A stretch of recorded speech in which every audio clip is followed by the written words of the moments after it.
All right, welcome to another episode of Warrior versus Zombie. And today, as always, I have a special guest, an amazing warrior, and I'll talk about him in just a second. But first, I want to tell you what Warrior versus Zombie is about. And if you haven't been here before, why you should be here. And if you joining us again, reminder. So, success is a journey, it's not a destination. As warriors, we all have a history of ups and downs, wins and losses. They're all part of making us who we are up to this point, and they provide a foundation for our path forward. We all battle our inner zombie as well as those zombies in our world. And in each episode, I interview warriors from all walks of life. I interview entrepreneurs, artists, health practitioners, business owners, literally any inspired leader that has a story to tell. These warriors have a cause, they have unique value, and a vision that goes generations into the future. And today's warrior guest is no exception. Raja Vaidya is a incredible warrior. He is a husband, father, scientist, author, speaker, and coach. Boy, that's a mouthful. After teaching martial arts for 38 years, he discovered a pattern in students moving from white belt to, which is what they call mind lock, to black belt, which is mind shift. So I don't understand all that. I'm not a martial arts, but I'm sure you can share a little bit of that with me today.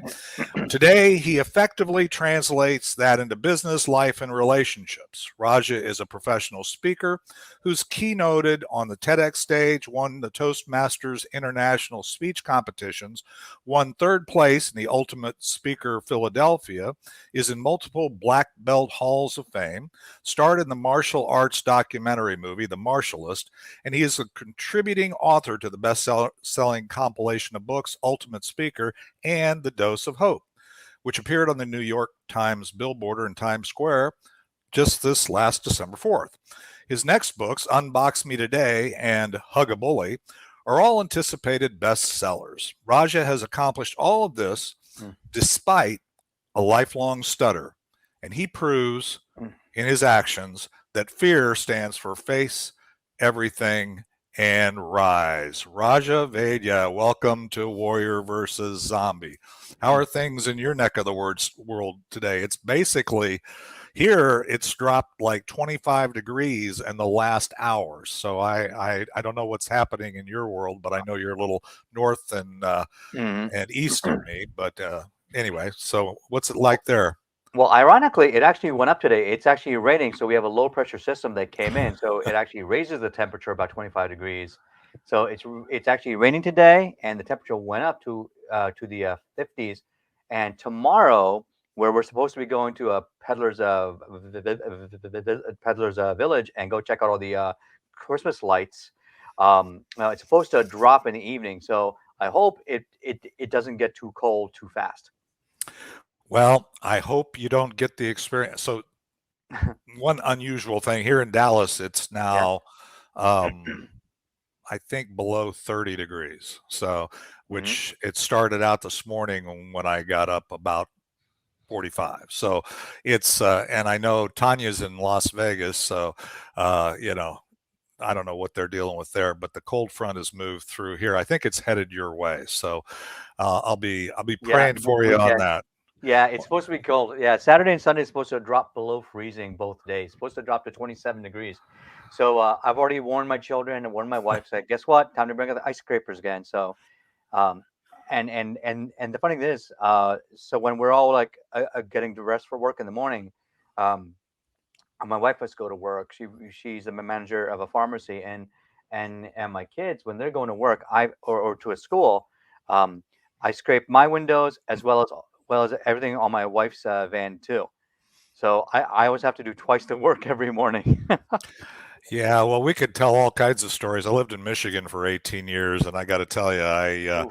was never so happy when I moved to Dallas to sell my snowblower and my shovel because that was a whole back in the corporate world, trying to get to work by 7 a.m. or 8 a.m. and having to get up to snow 2 foot of snow pile up against my garage and have shovel it before I even got dressed. And then, yeah, it's a whole thing. So I'm thankful that probably won't be in the equation. I just looked out the window. I don't think that's in the equation today. They said we were getting flurries, but here it's nothing like what we're used to in the Northeast. Well, let's do this. I want to get right into the next part. So for the audio audience, we're going to hear a little bit of our theme song. It's Not the Getting There by Ricky Jean Wright.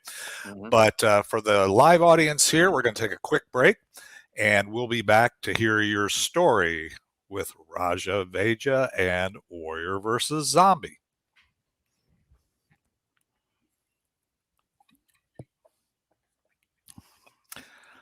All right, I know that was a quick break. I didn't even warn you because I had a guest. At one point, I said we're going to take a quick break, and she thought that I meant, okay, we're going to go away for a bit. She got up to go get a cup of coffee or whatever, and then I said, "All right, we're back," and she came scrambling back. She'd never been on a podcast before, so she wasn't happy about that. So I've tried to warn people, but anyway, you did good. All right, so. Yeah. I'd like to hear, and I know a little bit of it, Raja, but I really, Raja, by the way, did a mastermind a couple of weeks ago. And so if you want to hear some more about his, value, his warrior, the black belt approach and some of that stuff, you can go back and it's in our replay over in the other group. So you can, and also on my YouTube channel. So anyway, so tell me, how did you get from where you started, and you get to pick where that is, to today? How did that journey go? I really think a lot of it started with making a decision. And let me tell you a story that really leads up to that. Okay. When I was a kid, I was born in India. I came over to the U.S. when I was 3.5. My dad was like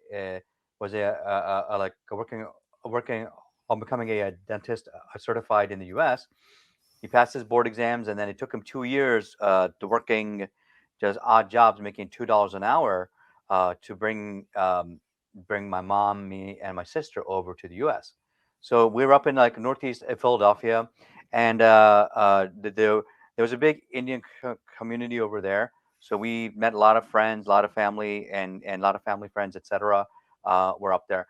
So we went to a school up there called Lesh Elementary, and so while we were there, what was nice was that there were children of all different backgrounds, very diverse.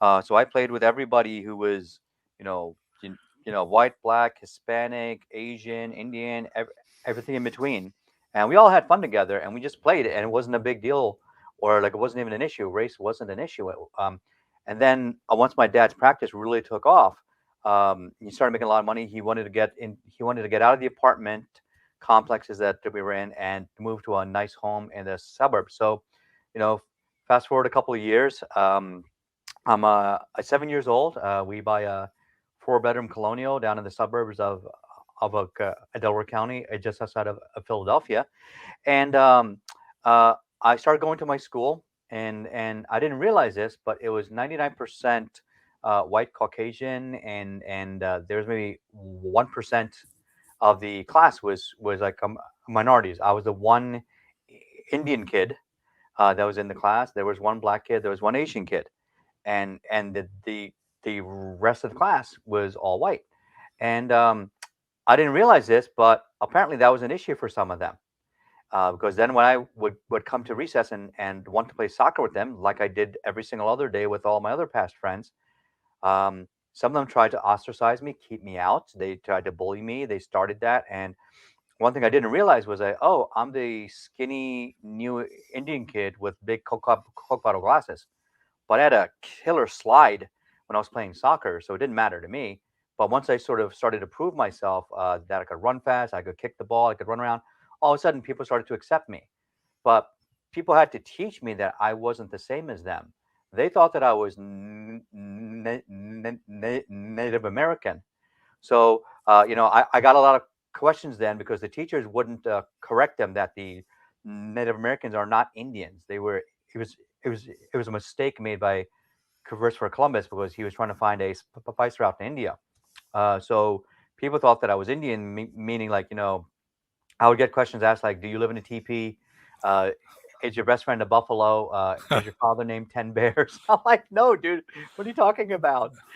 Some of this bullying happened because of my culture, but some of it also happened a lot because of my because of my uh, uh, s- uh, because of my stutter.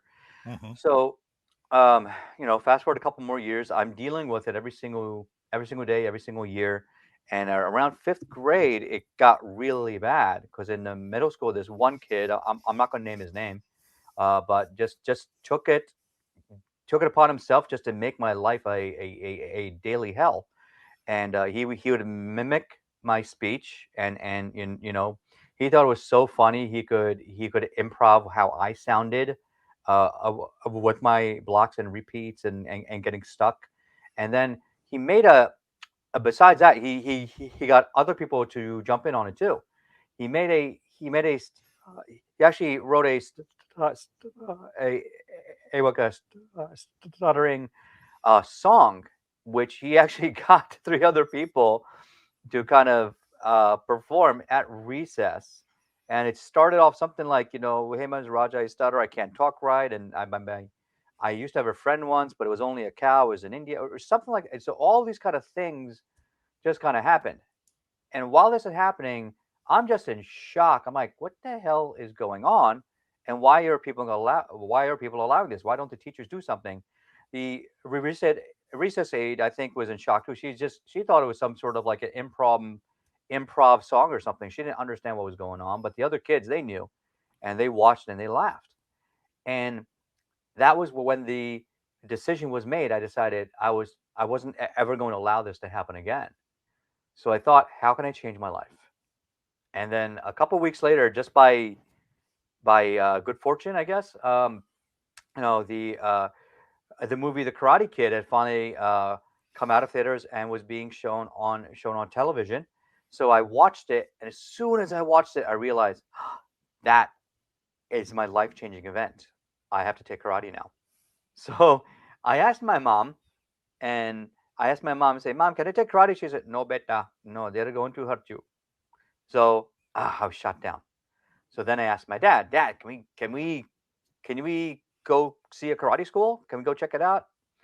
And he kind of understood, I think. So he took me. We found one class that was, quite a bit of a ways because there weren't that many karate schools in our area at that time. So it was actually 6 miles away, and so we had to go there. We saw the class, and then my dad signed me up for a year. So boom, there started my journey. Yeah. And so that's really where it all begins.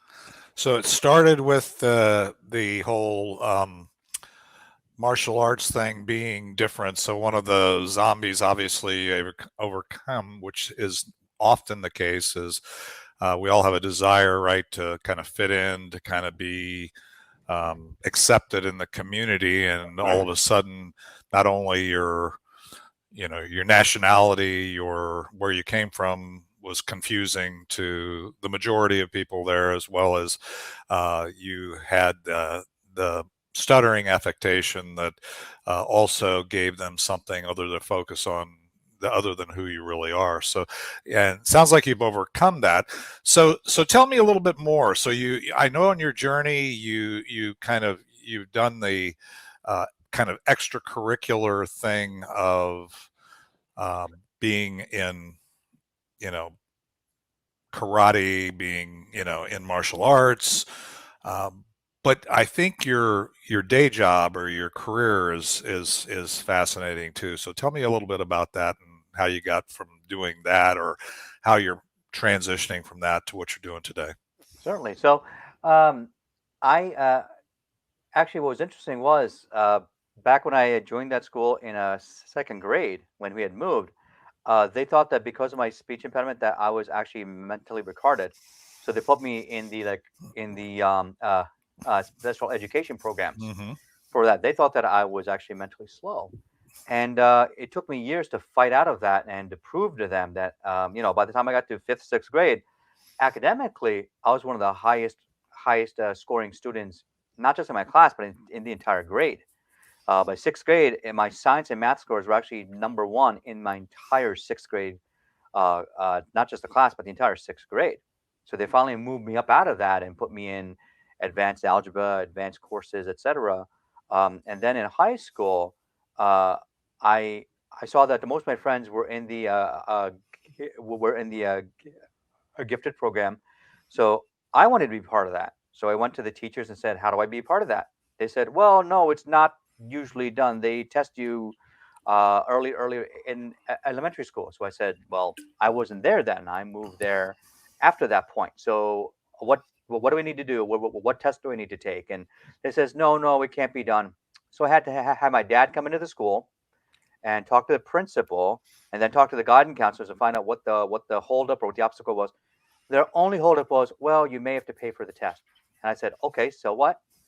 We'll do it. That's why you're going to hold back my entire life because of a couple of bucks?"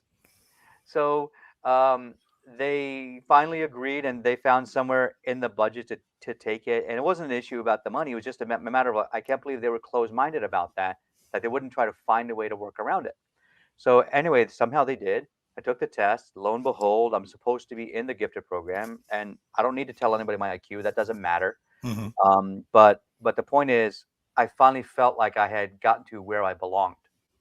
And then, so going through high school, that was a big turning point for me as well, because it started to help me gain my confidence. Wow, I did this thing. What else can I do? So I tried out in singing. I tried out in music to compete.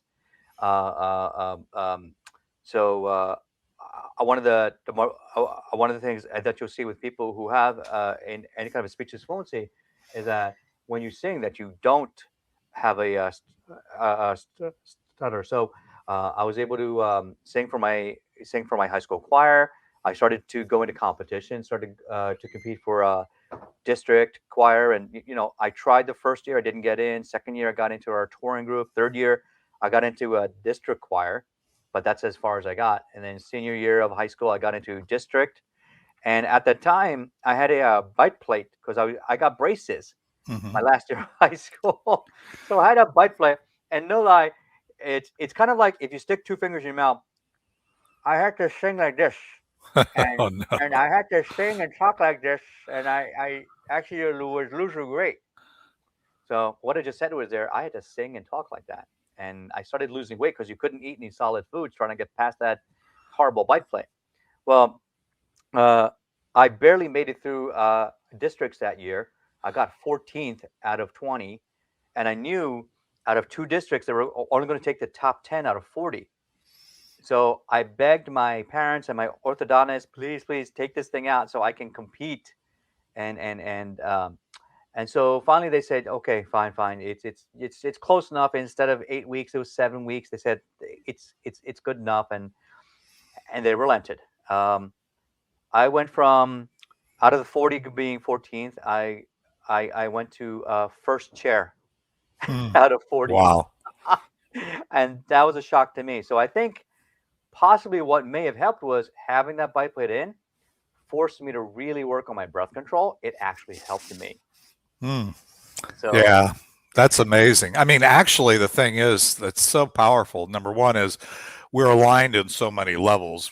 yeah, I didn't realize till I heard your story, but I was because I had ADD and because I yeah, was intellectually ahead of where they thought I should be when I was in first grade, and I moved schools, similar to yours. I mean, I ended up in the quote slow class, and wow, they basically it wasn't because of a stutter, and it wasn't it yeah, was because I was different because because I they didn't was understand bored. you. Yeah, I was bored. I didn't have it. So yeah, so then but the good news for me, unlike your story, was in second grade, Hmm. I had a teacher and they did testing at that point, and I Yeah, happened to be there, and they went after they did about halfway through the year, they did the testing, and they go, "Whoa, you're like at seventh or eighth grade. You're way beyond this. You shouldn't be in the quote slow class." So from that point on, exactly. I went from there. But again, it's amazing because that warrior of other people's expectations, or there's a saying that goes, "I'm not who I think I am, and I'm not who or I'm not who I think I am. I'm not who you think I am. I am who I think you think I am. And so it's Mhm. really one of those things that it's a zombie because people have, there's a saying that goes, and again, I don't care what your nationality or even where you came from. You can have the same melanin in your skin or Mhm. be from the same country, but there's this whole thing of the bigotry of low expectation, right? I mean, basically come in and they say, well, because you have a stutter or because your skin is this color or because you came from this country, I need to help you. Or, it may not be that I need to bully you. It may just mean that I don't think you're able to do that. And if you embrace that, if you expect that, then Mhm. you perform to that. But as the warrior lesson here, in my what I'm hearing, is you rose above that. You said, no, I'm expecting more of myself in spite Exactly. of these things, which is extremely powerful. So yeah, I love it. I love it. So any other parts of your story? I know you're uh, is a scientist the right way to define kind of your mindset these days in terms of your Uh, approach or More so, I'm actually pivoting out of that because actually, as a scientist for the past 25 years, hmm, I when I went to school, I got a scholarship to college to study biology, and I did well in college. I did well in grad school, and I jumped around a bit with my graduate courses because I wasn't really sure what I wanted to do afterwards. right. So I landed in.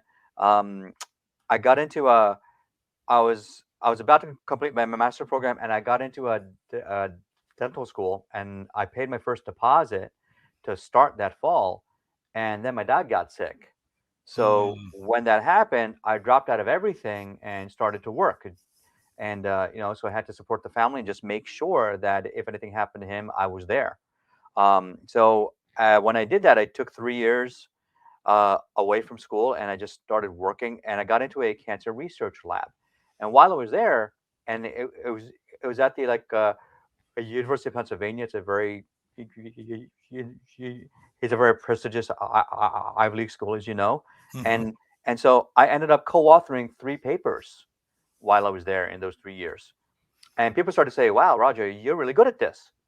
So I said, "Huh, I never thought about this before." So I kind of kept on going. So then my next job there was at Merck. I worked there over at the West Point, and then I got a job at GlaxoSmithKline. Started to go up the ranks a little bit. Then I got into this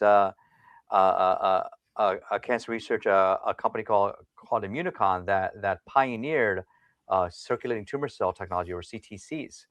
And I became the lead trainer in the lab. I was a senior lab manager in the group there, and really loved it. And then we got bought out by Johnson and Johnson, so hmm, we became part of Janssen R&D. And but really, kind of the kernel of how this all precipitated was that while I was in college, um, my one of my aunts actually got acute myeloid leukemia, hmm, and she was new from India, so she was kind of shy and didn't really want to go to doctors or hospitals, and so she waited way too long, and she had this gigantic mass in her neck, and unfortunately, she waited too long, and it became stage 4. Um, and even though she got the surgery, it was taken out. We still had to fly over or her brother from India to the U.S. to give the bone marrow transplant. Now we. Even though I was kind of young, I understood the science of it. So they would ask me all the time to come and talk to the doctors, and still do that today. Like, I'm always the guy in the entire family. Everybody asks, like, "Oh, the doctor said this. What does that mean? And what do you think?" And so, you know, I could have been a doctor too, easily. hmm. Um, but you know, that idea that back then she only had a 25% sur, sur, sur, sur, survival rate, and the bone marrow transplant only bought her 6 months, and then she Mm, passed. And she was only okay. 25 years old Wow. when she passed away. So when you think about a life that hasn't even really blossomed yet, That's what I think about. So when I was in cancer research, and I tell people the story about why I do what I do, it's because of the people that we know. Everybody's lives has been touched by cancer. Everybody knows somebody who has passed from it, and even now through COVID. I mean, I've been blessed that I've worked on some major multi-billion-dollar drugs Hmm.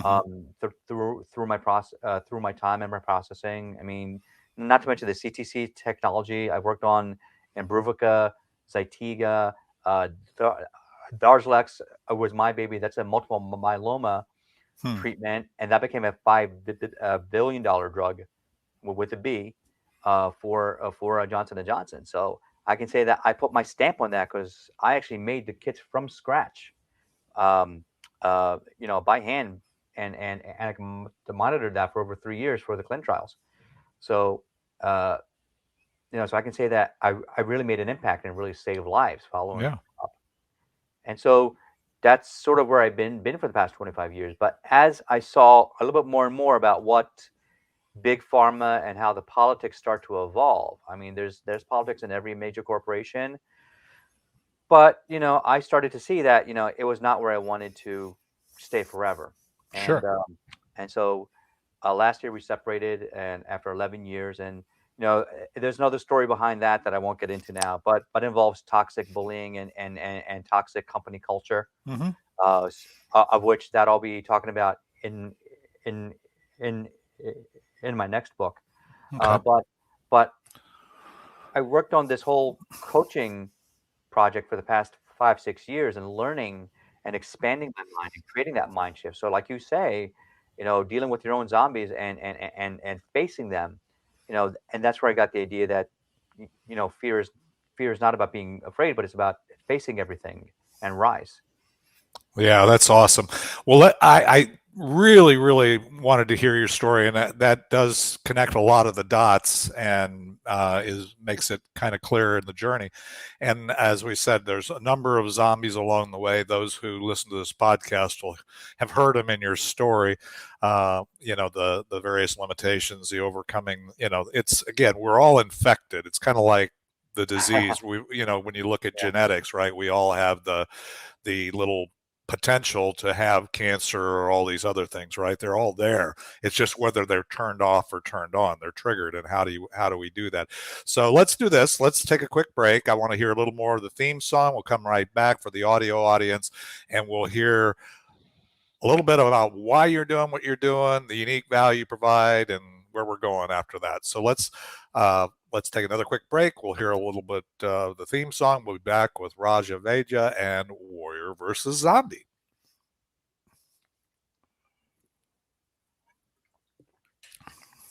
All right, Raja. Well, we've had a amazing journey so far. Your story is fascinating and wrought full of zombies and wins and warrior achievements along the way. But tell me, why are you now that we know that you're not in the you've moved out of the scientific world and you got a story behind that, and we'll get to hear that when we buy your book.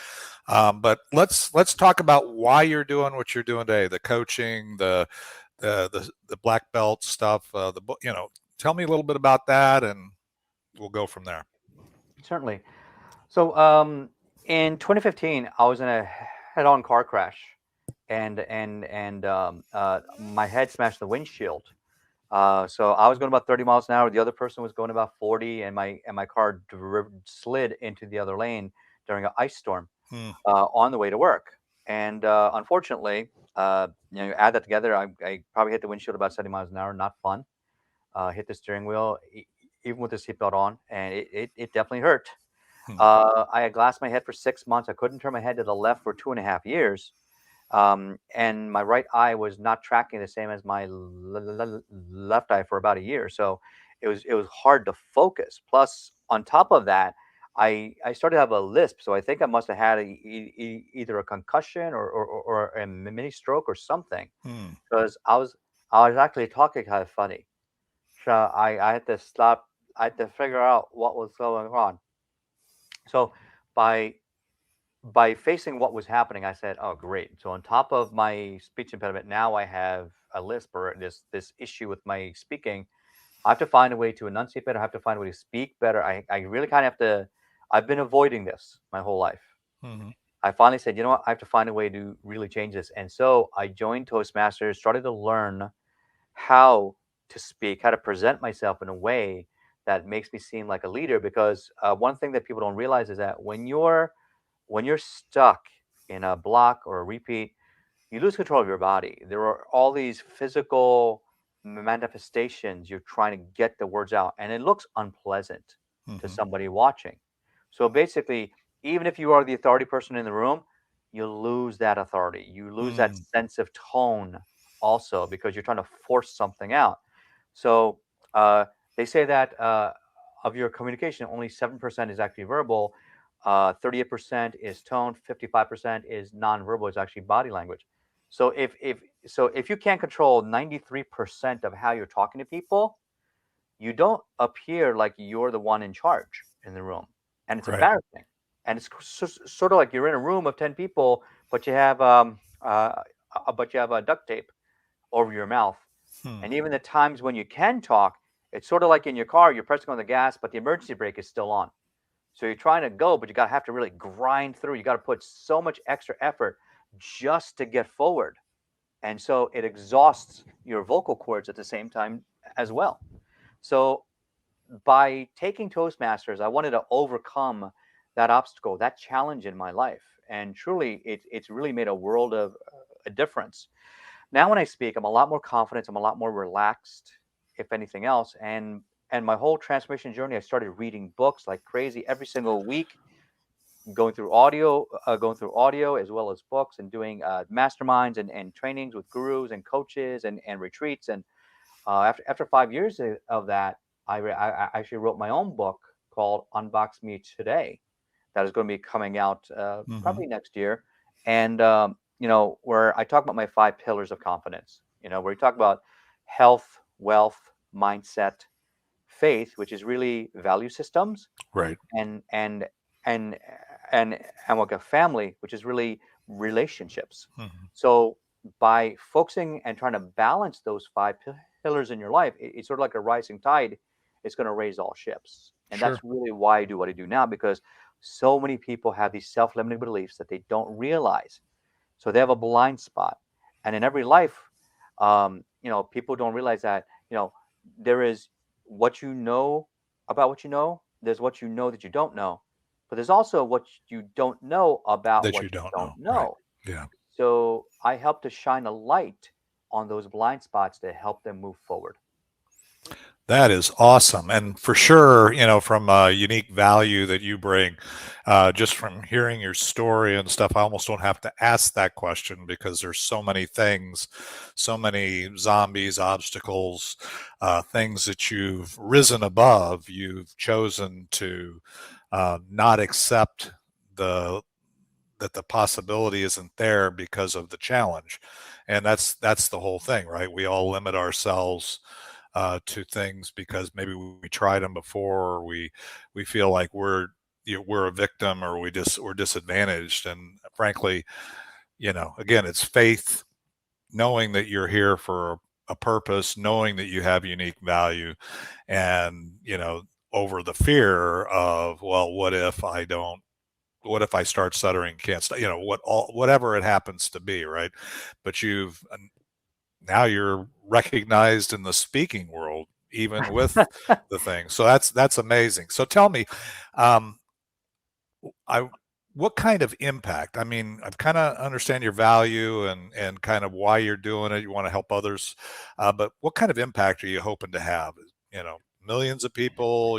I know you do a one-to-one coaching. You're writing a book. Obviously, you want to get your message out further than just one-to-one. So tell me a little bit about that.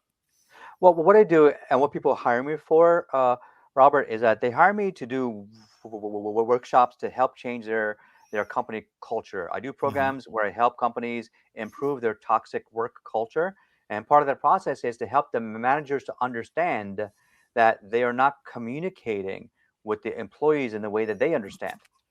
And part of that executive coaching is about understanding what the Hmm. audience needs. because a lot of us think that, well, I'm the manager. They should just pay attention to me. Maybe, maybe, but as a manager, you're also a servant leader. You know, you when you take that attitude, there's so many leadership books now that talk about how IQ is not the most successful indicator about your success. It's actually your EQ and your RQ. Your Hmm. EQ is your emotional quotient, how well you understand others, and your relational quotient, which is how you connect with somebody else. And if your EQ and RQ are low, it doesn't matter if you have a high IQ. And Right. that's the pattern I kept seeing in the big pharma sector. Lots of people with big brains, very low EQ and RQ, because Hmm. they'd focus on the data. They would treat people like they're a robot, and people are i- interchangeable, and that's just not the right way to be treating people. And hence, you start to create a toxic work culture, because then the people that are there, they're just doing the work, grinding it out. They're not getting recognized for their work. I mean, I wasn't, certainly. I remember back in 2016, going as far back as that, I did a huge project, a cloning project that I had to do, with somebody else. I told them that the workload was too much. They didn't listen, and they made me do it anyway. I was doing the work of two people, so Hmm. I injured both of my rotator cuffs. And then the on-site doctors told me, you shouldn't be doing this. And I told them no, and they still made me do it. And so they put me on physical therapy for a year, and my shoulders are, maybe 5 years later now, maybe they're starting to come back to normal. It's not quite the same. Yeah. And so, that lack of misunderstanding, of listening to people, plus coupled with the fact that, I did all that work. Half of the work in the presentation that she gave was mine. My name wasn't on the front cover of the presentation. So she Yeah. got all the accolades, she got all the credit and the promotion, but I didn't, Wow. and that pissed me off, to be honest. And I told No my doubt. managers, I said, uh, "Why don't you do something? Why didn't you say something?" And they said, "Oh no, everybody knows how much work you did." I'm like, "No, it doesn't. No, no, they don't. Because look who got all the appreciation for it. Look who, and I got injured for it, to boot." So, when I at the time, my gosh, like my daughter was 3, 4 years old. I couldn't pick her up. Wow. That's terrible. Can you imagine if you can't pick up your kid and like walk around with them? Like if she would ask me, "Daddy, can we do the elephant?" I used to crawl on my hands and knees, and she would sit on my back, and we play the elephant game, or I would put her on my shoulders, and we'd like run around the house and go crazy, and just Hmm. just fun things with kids. Um, you know, I couldn't do that anymore.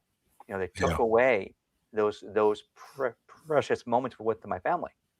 So as a result of that, part of my journey was learning about interaction, learning about human interpersonal relationships. Hmm. Many of the great books out there, like the Five Love Languages, or about the Four Agreements, or about the extreme ownership. Right. Fantastic, fantastic stories. I still go back to How to Win Friends and Influence People, and try to like read that every year. The the the Millionaire Mindset, also the Magic of Thinking Big, and Great another book I books. truly love, The Power of Full Engagement. And that's just off the Mhm. top of my head. Just Sure. and there's so many more. But by learning all of these and starting to implement those strategies about how we connect with people, all of a sudden I started to realize, you know what? My boss was an auditory learner and I was a visual learner. We weren't talking the same language. So Right. when I started to explain this to other people in my lab, you know, I started to say, you know what? If we speak in each other's correct language, we can understand each other. There's less mistakes, less misunderstanding. We save time, and and and and the productivity goes up. Right. So that is part of that executive communication. That if you are a manager and you don't understand that, you're speaking in the wrong language to your team, and they don't understand you. As soon as I realized S- what my managers were, I adapted, and we improved. So it sounds like you're targeted a lot on those who can influence large groups of people through improving their EQ and their RQ and those kinds of things, even though their IQ may be high. And I've seen that all the time. I mean, working in large corporate environments and with large companies, um, it's kind of a saying that I say, it's nothing worse than stupid smart people. And it's really, that Yep. sounds kind of pejorative, but it's really not. It's really just that we know what we know, but we think then that somehow translates into every aspect of life.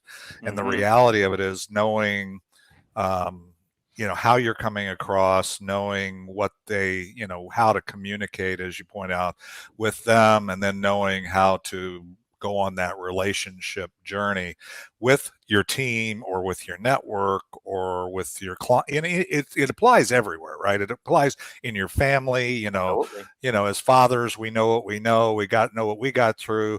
But the hardest thing for me to embrace with one of my kids was they had attention deficit, and I didn't even know I had it. I just Hmm. knew that I had powered through some stuff. And my dad, who I loved, and respected, said, well, suck it up, son, and get going. You can do Yeah. this. And I was able to, but I turned out that I had a challenge I didn't realize, so I didn't even accept. I just knew that I had to get through it, kind of like similar to what you're saying. So it sounds like you want to impact, you want to you're starting down this path, and you're really intending to bring up the EQ and the RQ level of the world, if you will, and going through it and That is trying to definitely find part those of it. large audiences. That's why Hmm. you're going to the stage and that kind of thing.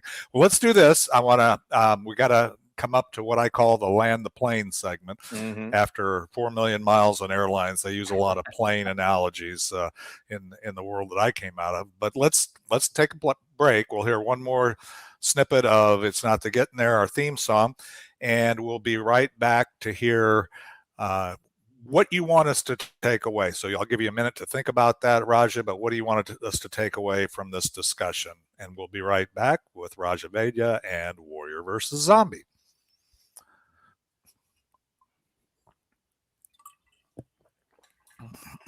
All right, Raja. Well, for those of us that have more story and have so many different ways we can go, I'm looking forward to when you and I get to chat next week, and we can talk about things you want to talk about, because I think we've got a lot of areas we could pursue. So I'm For excited sure. about that. So, as I hinted before we took the break, for the audio audience, if we take away anything or any one or two things or whatever from this podcast, from this show, what would you want us to take away? Is that well? Here's two things that I thought about. Hmm. First is everywhere you go, people will chip away at your confidence because no one tries to elevate your confidence. Everyone tries to elevate their own. So you must protect your confidence at all costs. Make sure that if you feel marginalized, you feel put down, you feel that you're not getting the credit or feel the self worth that you should, then you need to change your location because maybe you're not in the right environment. Maybe you're not at the right company. Maybe you're not in the right group within your company. Maybe if you don't feel it at your church, try another church. Maybe it's if you're at the gym and it doesn't feel good there, try Hmm. another gym. Because a lot of times that um, we don't feel our self worth. It's not because we don't have value. It's because we're in the wrong location. And it's up to you to start to pay attention to that and say, you know what, if I'm not getting the value that I am, that I'm supposed to be getting, it's time to move on. Maybe you have outgrown the place where you used to feel comfortable. And that leads me to my second part is that in order to protect your confidence, you have to now grow. And and by grow, I mean you want to expand. You want to augment your life. You want to make a version 2.0 of who you are. Because everybody right now, I don't organize people in. Uh, when I have my clients come in and originally talk about like most coaches will ask you, scale of like 1 to 10, where do you fit in your health, wealth, mindset, faith, and family? Where do you feel on that? Well, if somebody says, well, I feel like a 4 here, I feel like a 5 here, I feel like a 3 here. Well, that's you validating yourself as a failure. Hmm. Instead, instead of staying in that mode, I say, all right, we're gonna. that's great. You wrote all that down. Thank you for that. Now, here's what I want you to do. I want you to take that piece of paper, pick it up, tear it in half, and tear it in half again, and tear it in half again, and tear it in half again, and tear it in half about 16 times until you can't really read anything on there. Now, throw it in the trash. And I want you to put everything else on the new sheet of paper as a one, because we're not comparing ourselves to what we think we are. We're only comparing ourselves to our growth. So, as a martial artist, and this is what really brings us full circle, is that I saw that there was a pattern between with the students that actually made it to black belt versus those that didn't, because Hmm. the ones that stayed in a white belt mind lock, meaning they thought they knew everything, their their cup was full already, and we couldn't teach them anything else because they already decided they knew it all, and they wanted to just keep on going their way. Their mind was still locked, and I call that a white belt mind lock.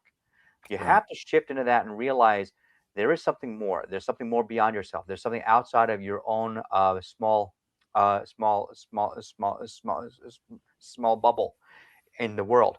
And when you start to realize that, you have to start to become comfortable being uncomfortable. And when you start doing that, that's where your growth happens. And on Amen. and on the other side of that uncomfortable growth, that's where your success lies. That's where your real success lies. And that's when you start to create that black belt mind shift. And if you can create that black belt mind shift daily in your life, now becomes a tool, it becomes a strategy, and it becomes a way of life. That's why so many people who are black belts in the martial arts, somehow all of a sudden they become so good at so many other things in their life. It's because that black belt philosophy, that black belt mind shift is so universal. It applies to all areas of your life because now you see where you've been holding yourself back. Now you see where originally there was something you thought was impossible, and you've now learned to break impossible. That's beautiful, and I agree 100%. In fact, again, we use different words, we use different ways of communicating, but absolutely, there's no growth that occurs within your comfort zone, whether it's physical or emotional or intellectual. Right? We're always learning, and you need to build upon the strength of your successes and not allow your failures or what somebody else tells you you can or can't do, even if it's your own zombie brain, right? You have to be willing to realize, as I always say, if anything were possible, what kind of impact would you like to have in your world? And oh, by the way, everything is possible. And I believe that. I mean, Yeah, I I truly believe that actually, too. I'm a Christian. I believe, my Bible says all things are possible for those who, love God or call to, I mean, if you're there, you know why you're here, you know what you're striving to achieve, right?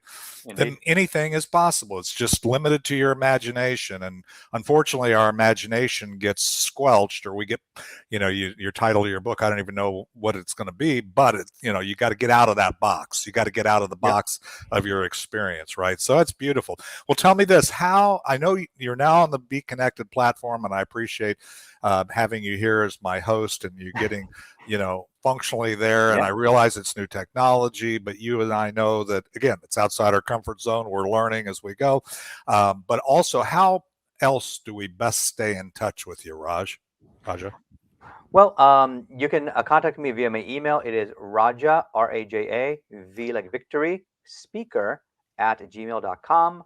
That is one way. The other way is you can book a calendar invite with me to really speak about if your company or your group wants to hire me to speak for them. And that is I do have a calendar link. I can share that with you another time, but it's just Yeah, I'll add basically it to the show notes. Just email it to me, perfect. make sure I have it, and I'll add that. So if you're watching this on the Hmm. YouTube channel or on Be Connected, you'll see that Gotcha. that And link in the show notes. great. And then thirdly and lastly, there's that speaker confidence workshop that I spearheaded at Johnson and Johnson for the past 3 years, Hmm. and I won an Inspire Award to change company culture. That one I now serve the public with, and that's usually a like 197 or 147 offer. I can give you a coupon here for your tribe to get $100 off that, so you can get it for as low as $47 and beyond that. and really start to change the way that you improve your confidence right away and find the how, the what, and the why of how to engage with people so that they not only like you, but they start to love what you tell them. So you are now the authority figure. That is awesome.